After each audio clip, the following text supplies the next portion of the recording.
Halo anak-anak, tiba saatnya kita belajar mengenai penjumlahan dan pengurangan pada bentuk aljabar.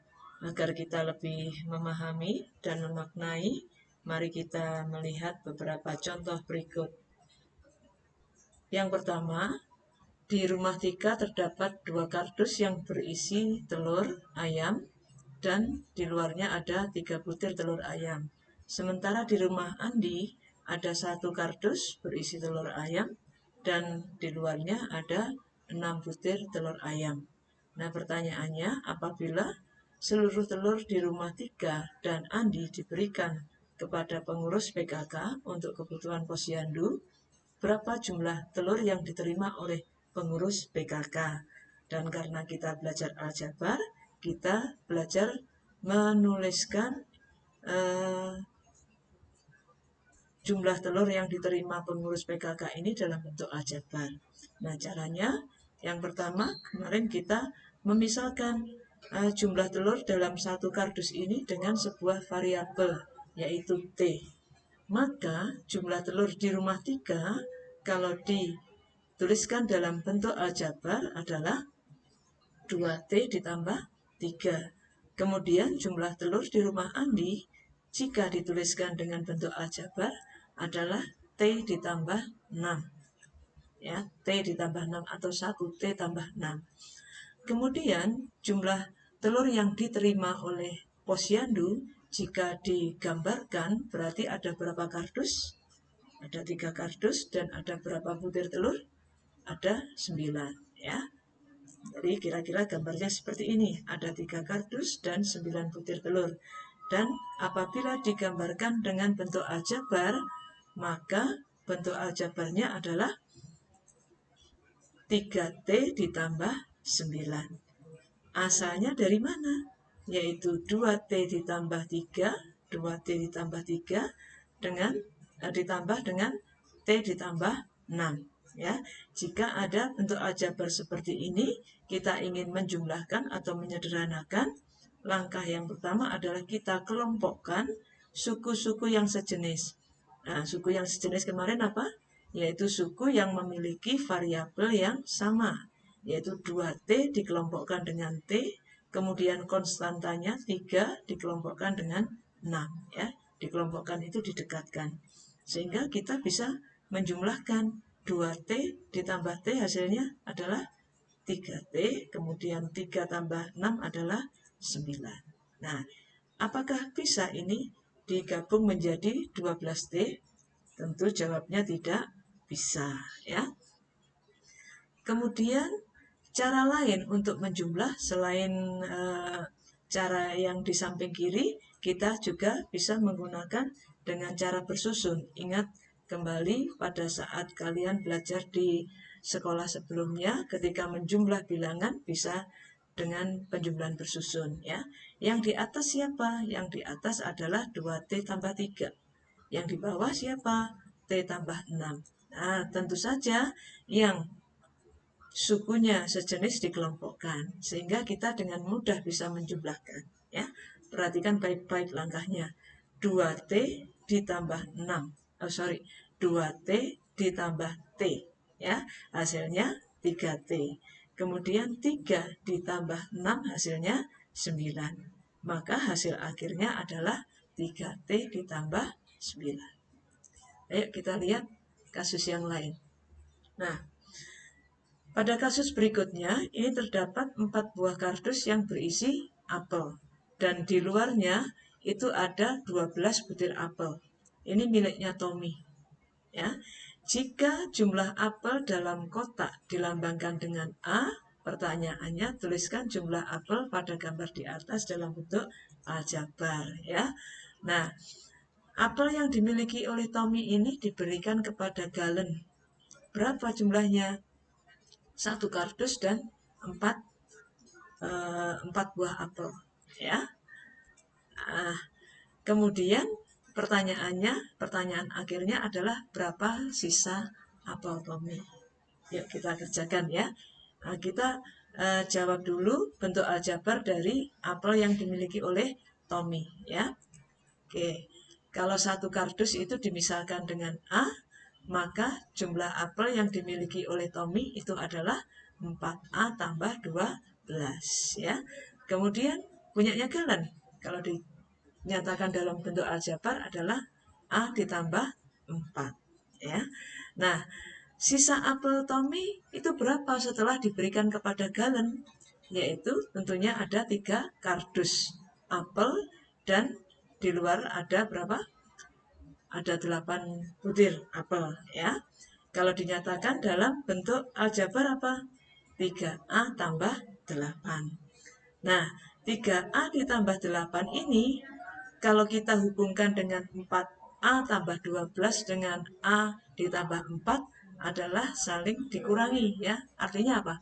4A tambah 12 dikurangi dengan A ditambah 4. Perhatikan dalam hal ini kurung itu menjadi penting. Tidak boleh diabaikan. Langkah kedua apa? Kita buka kurungnya. Ya, kita buka kurungnya, lihat adanya perubahan. Khususnya bagi suku yang ada di belakang tanda kurang. Ya. A yang sebelumnya positif menjadi negatif. Ya. Begitu pula 4 yang sebelumnya positif menjadi negatif ya, karena di depan kurung itu bertanda negatif. Langkah kedua, kita kelompokkan suku yang sejenis. 4A dikelompokkan dengan min A dan 12 dikelompokkan dengan min 4. Setelah itu kita kurangi. 4A dikurangi A artinya 4A dikurangi 1A. Hasilnya 3A. Kemudian 12 kurangi 4 hasilnya 8. Jadi hasil akhirnya adalah 3A ditambah 8. Nah, anak-anak kita juga bisa menggunakan bentuk pengurangan bersusun. Yang atas siapa ini?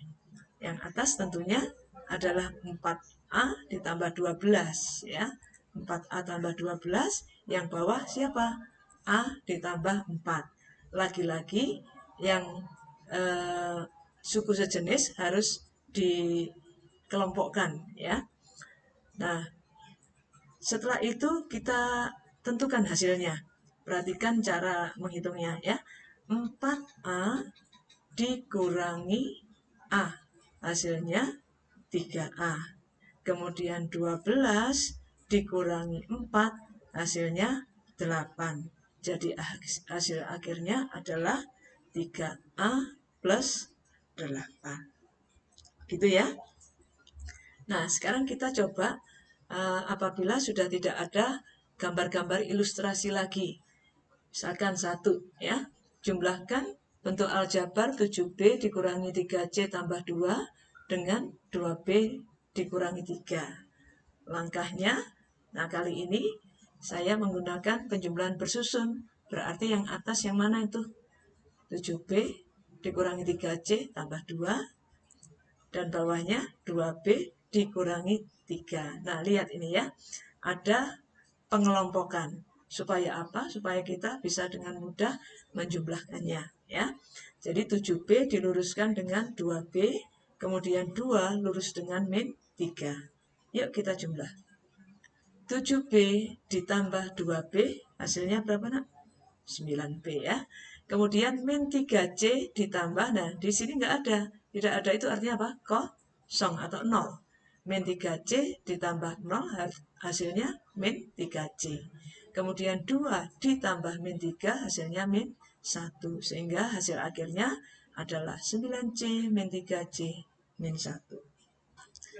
Nomor 2. Kurangkan bentuk aljabar 5M dikurangi 2N tambah 3 dengan bentuk aljabar 2M dikurangi 5. Kali ini saya akan mendemonstrasikan 2 cara. Yang pertama adalah dengan cara memanjang ya. Ingat, tanda kurung pada operasi pengurangan ini sangat penting, jadi tidak boleh dihilangkan. Kemudian yang kedua, kita meniadakan tanda kurung ini sehingga berdampak pada suku-suku yang berada di sebelah tanda kurang ya. Dari 2M menjadi min 2M. Dari min 5 menjadi apa? Plus 5. Karena di depannya di sini ada tanda negatif. Kalau kita ingat kembali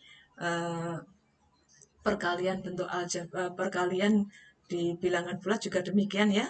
Negatif kali positif hasilnya negatif ya. Negatif kali negatif hasilnya positif. Setelah itu kita kelompokkan suku yang sejenis ya. 5M ini dikelompokkan dengan min 2M. Nah, dikelompokkan ya. Kemudian min 2N karena tidak ada suku yang sejenis, ya, kita tidak perlu tulis yang lain, tapi min 2N tetap ditulis ya. Kemudian 3 ini sejenis dengan 5, sama-sama konstantanya. Sehingga kita bisa menjumlahkan 5M dikurangi 2N, hasilnya adalah 3M. Ya. Jadi hasilnya 3M min 2N ditambah 8. Ya. Cara yang kedua, saya akan menggunakan cara bersusun. Yang atas tentunya adalah 5M dikurangi 2N ditambah 3. Berikutnya yang bawah adalah 2M dikurangi 5. Lagi-lagi yang sejenis harus diluruskan atau dikelompokkan ya. Yuk kita kurangi. 5M dikurangi 2N, M adalah 3M. Kemudian min 2N dikurangi ini kosong artinya 0 ya. Hasilnya min 2N. Kemudian hati-hati. 3 dikurangi min 5. Saya ulangi. 3 dikurangi min 5. Hasilnya adalah 8. Sehingga hasil akhirnya adalah 3M dikurangi 2N tambah 8. Nah, semoga penjelasan yang saya berikan ini bisa membantu anak-anak untuk memahami penjumlahan, pengurangan bentuk aljabar.